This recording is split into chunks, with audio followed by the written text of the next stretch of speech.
आज भारत और दक्षिण आफ्रिका मध्य खेल द्वितीय दिनिकिया गुएबेरा मुहांमुही हेबे भारत और दक्षिण आफ्रिका। भारतीय समय दिन 4:30 मैच आरंभ हो। यह मैच जीति भारत 3 मैच विशिष्ट यह श्रृंखला को आगुआ कब्जा कर लक्ष्य रखी।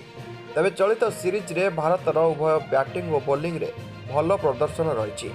सूर्यकुमार यादव पर एवं केएल राहुल दलर अधिनायक भार संभाली।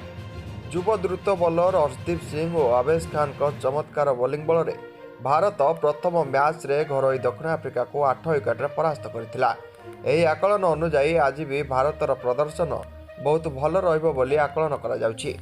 भारत और दक्षिण आफ्रिका गोटे पट मुहांमुही होइथुवा बेले आज आईपीएल 2024 पई ऑक्शन आरंभ हेबो। दुबई रे ऑक्शन स्टार्ट हेबो। तेबे आशा करा जाउछि बड़ बड़ खेलाड़ी जो माने विश्वकप रे भल प्रदर्शन करथिले सेमाने अधिक टंकारे आज बिक्री हेबे।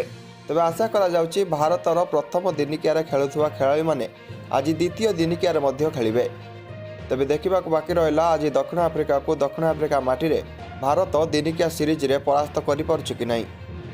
Bureau report, BK glow cricket.